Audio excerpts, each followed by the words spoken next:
We have time for one more question before we take our first break. Doug Peterson, President of the Minnesota Farmers Union, and our first respondent is Tim Walz. Thank you very much. This is on healthcare. Healthcare is a concern in most farm families. What are your thoughts and where is the nation going and where are we headed on healthcare, and what is your position and how is it going to be impacting farmers? So we would like to know about what your thoughts about are on healthcare. Thank you. Tim Walz. Last year was the lowest inflationary cost of healthcare in the past 50 years. We have in this country, we pay 17.8% of our GDP goes to healthcare. We're paying twice as much as the next nearest nation, and we're getting results that rank somewhere in the mid 15 to 25 of countries. We can do better. We know that preventative care for families is the key to move towards the future. No family should ever have to choose whether they're going to pay a bill or take their child to the doctor. If we don't have everyone insured, they're going to go get the care anyway, and each one of us pays $1,800 a year for people showing up at the least effective place for healthcare is in the emergency room. So we have a plan to move forward to get people on, to allow you to choose to buy the same insurance that Colin and I are able to buy, to make sure that there's competitiveness in the marketplace, and making sure that over the next 20 years we reduce over $1 trillion in cost to this nation, not to mention the economic benefits that will spring from people being able to get insurance and start their own businesses. Today we have 26 million people that weren't covered before. We have 11 million children that are now getting the care that this nation knows is the right thing to do. Mike Parry. Thank you very much. You know, I can't imagine anyone that is faced with harder decisions than those that live in the rural areas. Their rates for health care are, well, I just talked to a dairy farmer, paying $12,000 more for the rates. We have good programs out there, folks. But what we aren't addressing right now is the cost of the healthcare. I mean, things are developing. We have telemedicine, new technologies going into the rural areas that make it more efficient for healthcare. But we have to work on that cost. And I think that's one thing we're missing in Congress right now. We're not showing that what's happening today is reducing the cost. At least that's not what I'm hearing as I cross the 1st Congressional District when we start talking about health care. And that's what we need to address. Alan Quist. Doug, thanks for the question. I just wish I had an hour to answer it instead of a minute. But let me start with this. We have never improved the system by having the government take it over. And it's not going to happen in the future. So we need free market solutions. One of the most obvious is 100% of what we pay for health care should be deductible on our tax code. On top of that, because most farm families involve married couples and most farm families have private insurance, people here need to know that the Affordable Care Act has an incredible tax on married people. Example, married couple making 60 grand evenly divided private insurance under this law will pay $10,425 more for their health insurance if they are married as compared to living together unmarried. Minnesota Public Radio did a fact check on that number about 2 months ago and said, yeah, Al Quist is absolutely correct in what he is saying. We have to end the discrimination against married people in all levels of policy, including the health care bill. Thank you, candidates. We're going to take a quick station ID and a quick commercial break. You're listening to our Congressional Forum from FarmFest 2012. Here at FarmFest 2012, I'm Tom Rothman with Minnesota Farm Network and Minnesota News Network. Participating in our Congressional Forum today from the 7th District is Congressman Colin Peterson, his Republican challenger Lee Bybird, and from the 2nd District is Mike Obermuller, who is endorsed to challenge Congressman John Klein. From the 1st District, joining us today here at FarmFest is Congressman Tim Walz and his Republican opponents Mike Parry and Alan Quist.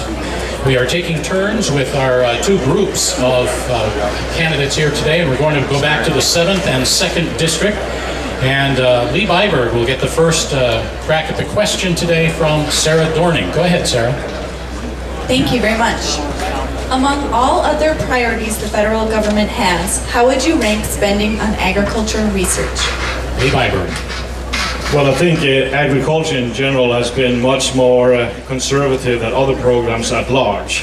So I think agriculture is carrying its load. We have the best system in the world, cheapest and the safest, and we need to protect that. I cannot leave without also answering the prior question about Obama healthcare, because this is going to be the most intrusive policy we've ever seen in our history, including in Section 151. We have a new definition of income, household income, which may include your favorite person, your mother-in-law. Imagine that. So this is a policy that's going to be inclusive, to grab everything in. You're talking about 47 new tax provisions, tremendous increases in taxes, and we will take the best system in the world and basically change it to something that's not excellent, but it's subpar. We need real free market competition across state lines and many other things, but I don't have time. Thank you. Mike Obermueller. Well, all that you send these guys up here to do is to set priorities and to find out what the top priorities ought to be and then implement those. And that ought to be the goal, the whole reason we have the representative government. And so this has not been a high enough priority, frankly. We do have, in fact, the best food service and safest, the best quality foods and service establishment here in the state nation, and we need to keep that in place, and we have not done enough of it. And all the more reason why we should have a farm bill passed here. And I'm sitting here listening with these folks that are up here and wondering why we would take the risk that we have on not having a farm bill in place right now, and why we'd be home on a month-long break, a little recess to do that. I hope someone will eventually ask John Klein why that is. Colin Peterson. Well, agricultural research is probably one of the most important things that we do, and doesn't get the attention that it deserves and frankly needs, because if we're going to feed all these people that they're projecting to have in the world, we're going to do it with research. Now, in the Agriculture Committee, the Farm Bill, what we do is we authorize research, but we don't fund a lot of it. It's funded in the Appropriations Committee. We did some good work in 2008 in reforming the research area, making more competition, I think getting better research. But the problem has been the Ag Approach Committee has not funded all of the research that we've authorized.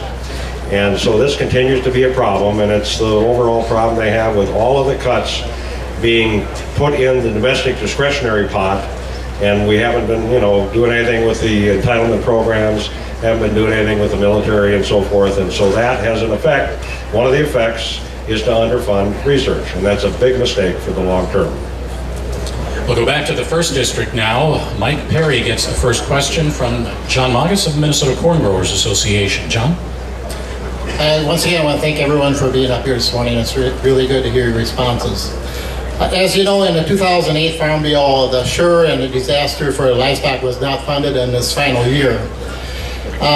How has the drought, in your opinion, emphasized the need for disaster programs, or how would you reform these programs to better suit the needs of the ag community? Mike Parry. Thank you very much. I made a big mistake when we started here. I want to shout out to the veterans. As a veteran myself, you guys are so important, you guys and gals. We forgot to do that, all of us up here, because we wouldn't be up here doing what we're doing today had it not been for all of you. So thank you very much for that. I have an issue with, thank you.